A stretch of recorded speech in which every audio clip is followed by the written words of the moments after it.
네, 네, 우리 부활하신 이 자리에 살아계신 예수님께 박수로 영광 돌리겠습니다. 주님 감사합니다. 네, 연두빛 나뭇잎과 예쁜 꽃들이 우리 마음을 기쁘게 하는 아름다운 봄이 왔습니다. 하나님께서 모든 것을 지으시되 정말 때를 따라 아름답게 하시지요. 죽음 같은 겨울을 넘어서 생명의 기운이 가득한 그러한 충만한 봄을 어김없이 우리에게 허락하신 우리 하나님께 감사와 찬양을 드립니다. 이 봄은 만물이 살아있음을 드러내는 생명의 계절인데요. 우리가 어디서나 보고 느끼는 생명의 강인한 힘과 신비를, 생명의 신비를 잠깐 사진으로 확인해 보겠습니다. 먼저 민들레꽃인데요. 민들레꽃 너무 흔하게 보지요.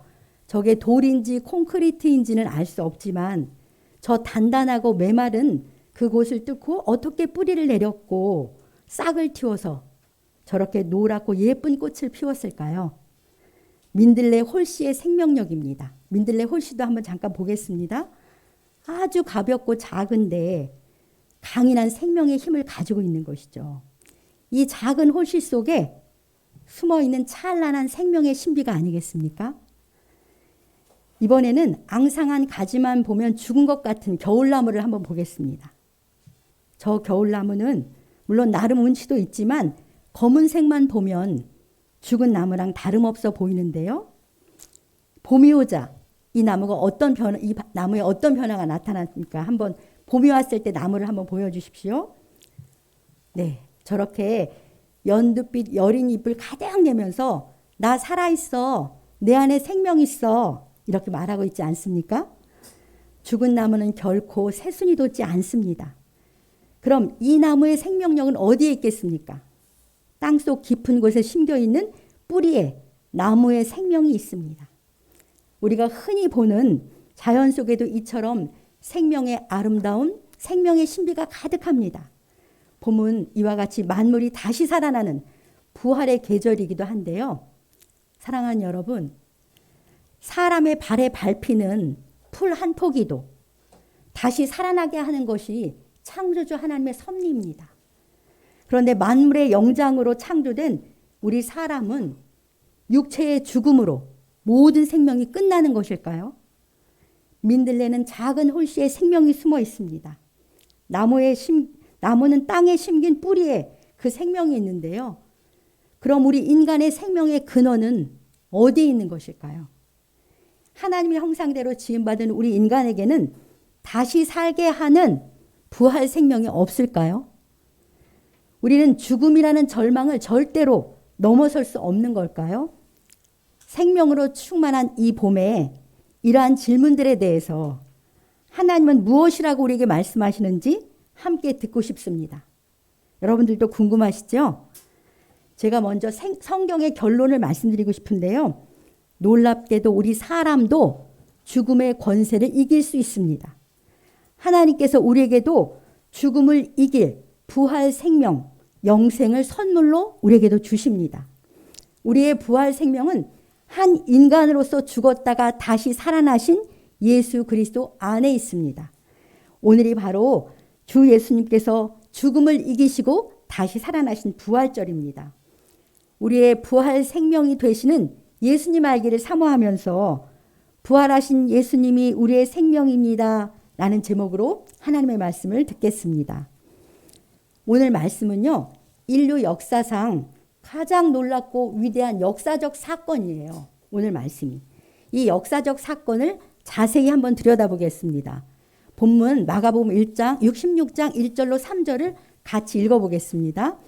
안식일이 지남에 막달라 마리아와 야고보의 어머니 마리아와 또 살로메에게 가서 예수께 바르기 위하여 향품을 사다 두었다가 안식 후 첫날 매우 일찍이 해 돋을 때에 그 무덤으로 가며 서로 말하되 누가 우리를 위하여 무덤 문에서 돌을 굴려주리오 하더니, 네, 3절까지입니다.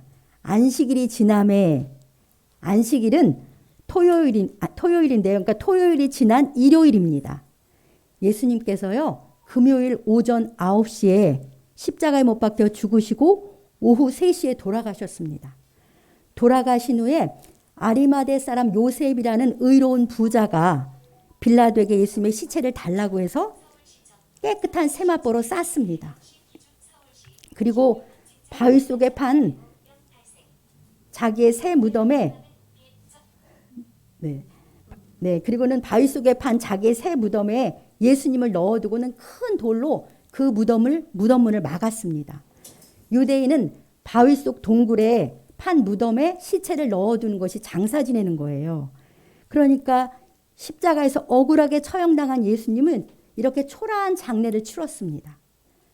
죽으신 예수님은 금요일 저녁 때부터 무덤에 누이셨고 안식일인 토요일을 그 무덤에서 지내고 이제 돌아가신 지 3일째인 일요일 새벽이 왔습니다.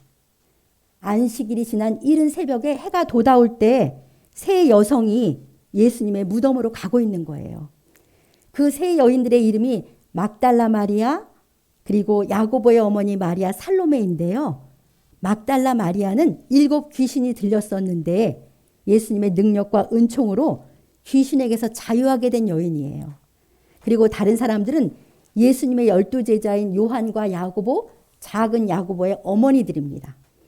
이들은 예수님께서 갈릴리에 계실 때부터 예수님을 따르고 섬겨온 주님을 아주 사랑하는 여인들입니다. 이들이 이른 새벽에 예수님의 무덤으로 가는 이유가 무엇입니까? 예수님의 시체가 썩어서 냄새나기 전에 몸에 아로마 향품을 발라드리려고 지금 가고 있는 거예요. 사랑하는 여러분, 이 여인들의 행동이 정말 놀랍지 않습니까? 누가 죽어서 시체가 된 예수님을 찾겠습니까? 죽은 예수님에게서는 아무것도 얻을 것이 없잖아요. 이들이 얼마나 주님을 사랑했으면 돌아가신 주님이라도 뵙고 섬기려고 그 새벽에 무덤으로 갈까요? 이 여인들의 예수님을 향한 참 순수하고 아름다운 사랑이 큰 도전을 우리에게 줍니다. 이들은요, 죄 없으신 예수님께서 억울한 사형 판결을 받고 처참하게 십자가에서 처형당하신 일로 큰 충격과 슬픔에 빠졌을 것입니다. 이들은 예수님이 하나님이 보내신 메시아라고 믿었었거든요. 자기 민족을 로마의 압제에서 해방시켜 주실 분으로 믿고 기대했습니다. 그런 예수님께서 이렇게 억울하게 허망하게 처형당하시다니 얼마나 비통하겠습니까? 이 여인들이 슬픈 마음을 안고요. 새벽에 무덤으로 가면 서로 걱정의 말을 해요. 이런 걱정을 하는 거예요. 누가 우리를 위해서 무덤문에서 돌을 굴려줄 수 있을까? 이들은 예수님을 넣어둔 그 무덤문이 큰 돌로 막아지는 것을 금요일에 지켜봤거든요. 그러니까 이 돌은 이 여성들의 힘으로는 도저히 굴릴 수 없는 큰 돌이었습니다. 무덤문을 가로막고 있는 큰 돌을 옮길 힘이 없어서 걱정하면서도 예수님의 몸에 향품을 발라드리고 싶은 마음에 지금 이른 새벽에 가는 거예요. 생각할수록 예수님을 향한 이 여인들의 믿음과 사랑이 놀랍습니다. 그런데요, 이처럼 예수님을 사랑하는 이 여인들도 예수님께서 왜 억울하게 십자가에서 못 박혀 죽임당했는지 그 이유는 전혀 모르고 있는 것 같습니다. 예수님께서는 사랑으로 병자들을 고쳐주시고 세리와 죄인 같은 소외된 사람들의 친구가 되셨고요. 그리고 한 번도 들어보지 못한 진리의 말씀을 가르쳐 주시는 그런 선한 일만 하셨는데 아무 죄도 없으신데 죄 없으신 예수님이 왜 그토록 참혹한 죽임을 당했는지 이 여인들은 모르는 것 같은데요. 여러분들은 그 이유를 알고 계십니까? 베드로전서 2장 24절을 함께 같이 읽어보겠습니다. 베드로전서 2장 24절입니다. 친히 나무에 달려 그 몸으로 우리 죄를 담당하셨으니 이는 우리로 죄에 대하여 죽고 의에 대하여 살게 하려 하심이라. 그가 채찍에 맞음으로 너희는 나음을 얻었나니. 네, 예수님께서 친히 나무 십자가에 달려 죽으신 것은 그 몸으로 우리 죄를 담당하신 것입니다. 거룩한 하나님의 눈으로 볼 때는요, 우리는 모두 내 뜻대로 내 마음대로 나를 위해서 살아가는 그러한 이기적인 죄인들이잖아요. 근데 그 죄값이 정말 무섭습니다. 죄의 삭은 사망이거든요. 그러니까 죄인인 내가 받아야 할 죽음의 형벌을 죄 없으신 예수님께서 십자가에서 내 대신 받으신 것입니다. 예수님께서 채찍에 맞으셨다고 말씀하잖아요. 채찍에 맞으시고 십자가에 못 박혀 죽으시면서 그 거룩한 피를 다 쏟으셨는데요. 그분이 흘리신 생명의 피가 우리의 모든 죄를 깨끗이 씻기고 우리를 용서하십니다. 내가 죽음으로 치러야 할 내 죄값을 예수님이 내 대신 죽음으로 치러주신 것입니다. 죄 없으신 예수님께서 십자가에서 그렇게 참혹하게 죽임 당하신 것은 우리의 속죄 양이 되신 거예요. 우리 죄를 용서하시고 죄의 형벌에서 구원해 주시려는 하나님의 사랑 때문에 일어난 사건입니다. 알고 보니까 예수님이 십자가에서 억울하게 처형된 것은 그저 슬픈 소식만은 아닌 것이죠. 이 여인들을 비롯한 우리 모두에게 정말 황송하고 큰 기쁨의 소식입니다. 그 몸으로 우리 죄를 담당하시려고 친히 나무 십자가에 달려 죽으신 예수님의 사랑을 믿고 받아들이시는 우리 모두가 되길 간절히 소망합니다. 이 여인들은 아직 이러한 죽음의 이유를 몰랐어요. 그동안 예수님 따르며 그들이 가졌던 소망이 있을 거 아니에요? 그 소망은 예수님의 죽음과 함께 이제 다 끝났다고 생각했습니다. 그저 누가 우리를 위해서 무덤문에서 돌을 불려줄 수 있을까? 이렇게 걱정하면서 예수님의 무덤을 향해 슬프게 가고 있을 뿐인 것이죠. 예수님을 죽음에 가두어둔 무덤문의 큰 돌려 누가 치울 수 있을까요? 사랑하는 여러분, 이 여인들의 걱정 소리 속에 우리 모두의 내면의 소리가 있지 않습니까? 우리 마음속 깊은 곳에도 누가 나를 죽음의 절망에서, 이 죽음에서 건져낼 수 있을까? 라는 탄식이 우리 마음에도 있습니다. 무덤은 나의 끝이고 죽음은 나를 영원한 어둠 속으로 몰아넣는 절망일 뿐이다. 그런 탄식이 우리 안에도 있는 것이죠. 과연 우리를 죽음과 무덤에 가두어두는 큰 돌은 누가 치울 수 있을까요? 4절을 보겠습니다. 본문 4절을 어떤 일이 일어났냐면요. 그 여인들이 눈을 들어서 예수님의 무덤이 언덕 위에 있으니까 바라보았어요. 근데 무덤문을 막아놓았던 돌이 굴려져 있는 거예요. 성경은 그 돌이 심히 크더라 이렇게 말씀하십니다. 그들로서는 도저히 치울 수 없는 심히 큰 돌이 벌써 누군가에 의해서 굴려져 있었습니다. 이 여인들이 괜한 걱정을 한 것이죠. 그들은 한달음에 달려가서 무덤에 들어갔어요. 우리 5절, 6절을 같이 읽어보겠습니다. 무덤에 들어가서 흰옷을 입은 한 청년이 우편에 앉은 것을 보고 놀라매 청년이 이르되 놀라지 말라. 너희가 십자가에 못 박히신 나사렛 예수를 찾는구나. 그가 살아나셨고 여기 계시지 아니하니라. 보라 그를 두었던 곳이니라. 아멘. 돌이 굴려진 무덤에 이 여인들이 들어가 보니까요. 거기에 예수님의 시신은 없었습니다. 그곳에는 흰옷을 입은 청년이 있었는데요. 그 청년이 오른쪽에 앉아 있었습니다. 이 흰옷을 입은 청년은 천사를 말해요. 상상하지도 못한 이 광경에 이 여인들이 얼마나 놀랐겠습니까? 8절을 보면 아무 말도 못하고 그냥 도망가거든요. 근데 그 전에 놀란 그들에게 천사가 이렇게 말해요. 놀라지 마라. 너희가 십자가에 못 박힌 나사렛 예수를 찾는구나. 그런데 그분은 살아나셨다. 살아나셨기 때문에 그분은 지금 여기 무덤에 계시지 않는다. 봐라. 여기가 그분이 누웠던 자리다. 이렇게 말씀하는 것입니다. 정말 그 무덤에 예수님은 안 계셨습니다. 예수님은 살아나셔서 무덤 문을 열고 나가셨습니다.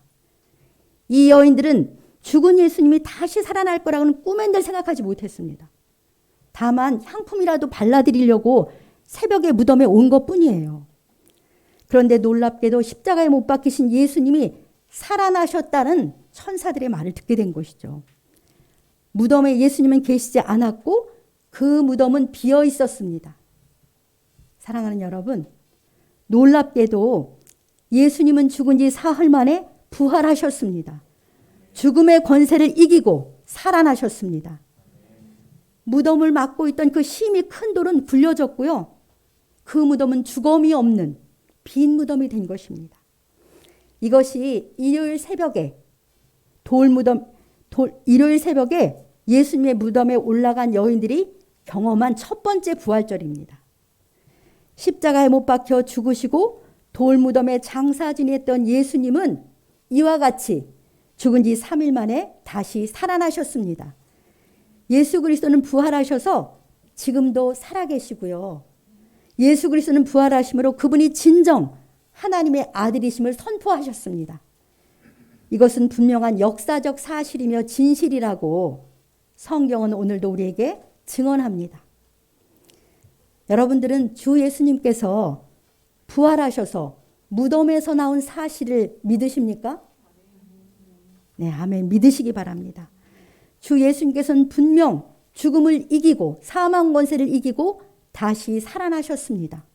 부활의 몸으로요 40일 동안 이 땅에 계시면서 12제자와 500의 형제들에게 그 부활의 몸을 친히 보여주셨어요.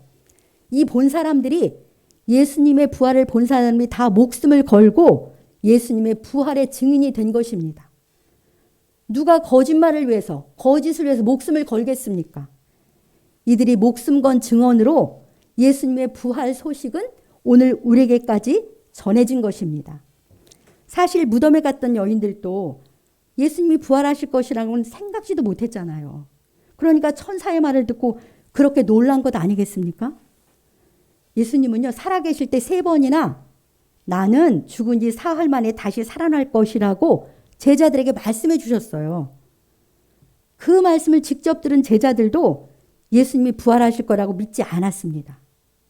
제자들이 예수님의 부활을 믿지 않았기 때문에 아무도 주님의 무덤을 찾지 않은 것 아니겠습니까? 그럼 왜 그들은 예수님이 그렇게 3번씩이나 말해줬는데도 전혀 믿지 않았을까요? 죽은 사람은 다시 살아날 수 없다는 굳은 생각 때문이에요. 인간을 무덤과 죽음에 가두는 절망의 큰 돌은 누구도 치울 수 없다고 생각했기 때문입니다. 그 생각이 예수님의 말씀을 믿지 못하게 했습니다. 여러분의 생각은 어떠십니까? 제자들처럼 사람이 죽으면 끝이지 부활은 없다고 생각하십니까? 하나님께서는 무엇이라고 말씀하시는지 고린도전서 15장 13, 14절 말씀을 뜻을 생각하면서 함께 읽어보겠습니다. 만일 죽은 자의 부활이 없으면 그리스도도 다시 살아나지 못하셨으리라. 그리스도께서 만일 다시 살아나지 못하셨으면 우리가 전파하는 것도 헛것이요 또 너희 믿음도 헛것이며. 네, 이 말씀을 보십시오. 만일 죽은 사람이 부활할 수 없다면 예수님도 다시 살아나지 못했을 것입니다. 그런데 감사하게도 예수 그리스도는 부활하셨습니다.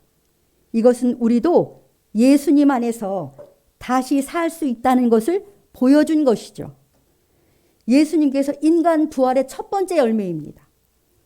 부활의 첫 열매이신 예수님께서는 다시 살아나셔서 지금 이 예배의 자리에도 그분의 영으로 우리와 함께 계십니다. 할렐루야.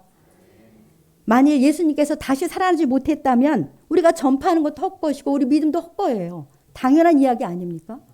왜 전파하는 게 헛것이겠습니까? 거짓을 전파하고 있으니까요. 부활하지도 않은 분을 부활했다고 거짓을 전파하는 것이니 지금 예수님 부활했다고 힘주어 전하는 제가 제일 불쌍한 사람이 되는 것 아니겠습니까? 왜 우리의 믿음이 헛것입니까? 2000년 전에 십자가에 달려 죽고 끝난 사람을 믿는다면 그 믿음에 무슨 능력이 있고 무슨 소망이 있겠습니까?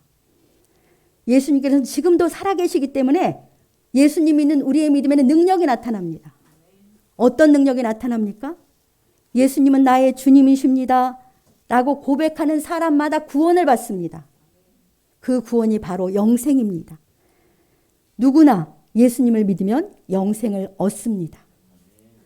사랑하는 여러분, 예수님께서는 우리 죄 때문에 십자가에 못 박혀 죽으셨습니다. 그리고 장사도 다 지내고 3일 만에 부활하셨습니다. 이 사실이야말로 우리 모두에게 가장 기쁜 소식이에요. 왜냐하면 예수님의 죽으심으로 우리의 모든 죄가 씻겨졌기 때문이고요. 부활하신 예수님을 믿으면 우리가 새로운 생명을 얻기 때문입니다. 우리는요, 죄 때문에 영적으로 죽어 있어요. 그런데 부활하신 예수님 믿으면 영적으로 다시 살아나는 것입니다. 이것을 성경에서는 거듭난다고 말해요. 거듭난다는 말 많이 들어보셨잖아요. 예수님 믿으면 영적으로 다시 태어나는 것이 거듭난 것인데요. 왜냐하면 우리는 엄마 뱃속에서 육체를 가지고 이 세상에 한 번 태어났잖아요. 근데 다시 태어나는 것이기 때문에 거듭난다고 말씀합니다. 이제 부활하신 예수님을 믿고 그분을 내 마음에 모셔드리면 영적으로 다시 태어납니다. 이때 우리는요, 하나님 가문에 속한 하나님의 자녀로 거듭나는 거예요. 그때부터 하나님은 내 아버지가 되고 나는 그분의 자녀가 되어서 하나님과 영적 사귐을 갖게 되는데요. 이와 같이 하나님과 영적 사귐 속에서 매일 살아가는 것이 현세에서 지금 누리는 부활 생명입니다. 어떻게 그런 일이 생기냐고요? 하나님이 우리를 너무나도 사랑하시기 때문에 그래요. 하나님이 우리 각 사람을 정말 사랑하셔서 우리 죄를 씻겨주시고 우리를 구원해 주기를 원하시기 때문에 이런 일이 생기는 겁니다. 하나님은 우리 각 사람 여러분들을 다 자녀로 삼으셔서 우리들에게 영생과 풍성한 삶을 주고 싶어 하십니다. 하나님께서 저와 여러분들을 이처럼 사랑하셔서 우리들에게 자기 아들 예수 그리스도를 보내시고 내어주셨습니다. 서두에 우리는 이런 질문을 했습니다. 민들레는 홀씨의 생명이 있고 나무는 땅에 박힌 뿌리의 생명이 있어서 봄이 오면 다시 살아나는데 만물의 영장인 사람은 죽으면 끝인가? 우리 사람들을 다시 살게 하는 생명의 근원은 어디에 있을까? 우리가 이런 질문을 했잖아요. 이 질문에 대해서 예수님께서 직접 하시는 말씀을 들어보겠습니다. 요한복음 11장 25, 26절입니다. 같이 읽어봅시다. 예수께서 이르시되 나는 부활이요 생명이니 나를 믿는 자는 죽어도 살겠고 무릇 살아서 나를 믿는 자는 영원히 죽지 아니하리니 이것을 내가 믿느냐. 아멘. 예수님께서 이 말씀을 내가 믿느냐 이렇게 도전하십니다. 우리 모두가 다 네 예수님 믿습니다. 이렇게 고백하시기 바랍니다. 예수님이 친히 말씀하시잖아요. 나는 부활이요 생명이라고. 부활이요 생명이신 예수님 믿으면 우리는 죽어도 삽니다. 우리는 다 반드시 한번 죽잖아요. 그게 언젠지는 모르지만 반드시 죽습니다. 그때 부활이요 생명이신 예수님을 마음에 모신 사람은 생명이 계시기 때문에 우리는 죽어도 살아요. 어떻게 죽어도 사냐고요? 몸은 육체는 흙으로 돌아가지만 우리 영혼은 예수님이 계신 천국에 가서 주와 함께 살고요. 예수님께서 우리를 다시 살게 하시는 생명이시기 때문입니다. 예수님이 우리 모두의 생명의 근원이에요. 민들레 홀씨에 생명이 있는 것처럼 생명이신 예수님 마음에 모시면 우리도 다시 사는 것이죠. 그러기에 생명이신 예수님 내 안에 모시면 우리는 죽음을 이기고 사망 권세를 이기고 이 땅에서부터 새 생명을 얻어요. 이 세상에서부터. 사랑하는 여러분, 하나님께서 여러분들을 사랑하셔서 새 생명을 주시려고 이 자리에 불러주신 거예요. 이 자리에 불러주셨는데요. 여러분들도 죽음을 이기는 부활 생명 얻기 원하시는 줄 믿습니다.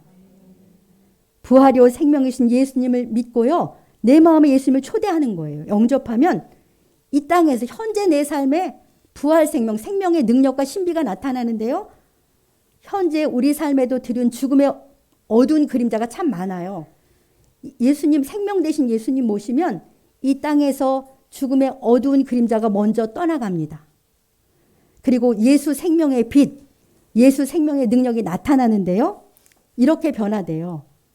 불안과 두려움의 그림자가 떠나가고 안식과 평강이 찾아옵니다. 예수 생명이 있으니까요. 그리고 불평과 원망 대신에 감사와 기쁨이 찾아오고요. 분노와 미움이 사라지고 용서와 사랑이 생겨납니다. 또 낙심과 좌절을 이기고 용기와 소망으로 일어서게 됩니다. 궁핍과 탄식에서 벗어나서 풍성함과 찬송이 넘쳐나게 되는 것이죠. 생명이신 예수님을 우리 마음에 모시면 우리 삶의 죽음의 그림자는 어느샌가 다 떠나갑니다. 대신에 예수 생명의 빛, 예수 생명의 능력이 가득 찬 삶을 이 땅에서부터 우리는 누리게 됩니다. 뿐만 아니라 죽어도 천국에 가는 영생의 축복을 얻고요. 또 예수님이 다시 오시는 마지막 날 부활의 새 몸을 입는 영원한 구원을 얻게 됩니다. 부활이요 생명이신 예수님 믿고 마음에 모심으로 죽어도 다시 사는 참 생명을 얻으시는 우리 모두가 되시길 주님의 이름으로 간절히 축복합니다. 이 시간 모두 눈을 감고 하나님께 조용히 기도하려고 하는데요. 잠시 모두 눈을 감겠습니다. 사랑하는 여러분, 부활하신 예수님 영으로 이 자리에 살아계세요. 예수님이 우리의 부활 생명이세요. 우리 다 작은 목소리로 예수님의 이름을 부르면서 이렇게 기도합시다. 예수님, 저는 예수님께서 저를 위해서 십자가에서 죽으시고 부활하신 것을 믿습니다. 믿겠습니다. 예수님 제 마음에 오셔서 저의 생명이 되어 주십시오. 죽어도 사는 영생을 주십시오. 예수님의 이름으로 기도합니다. 아멘. 이렇게 자기 목소리로 이 자리에 계신 예수님을 초대하는 기도를 조용히 들으시겠습니다. 예수님.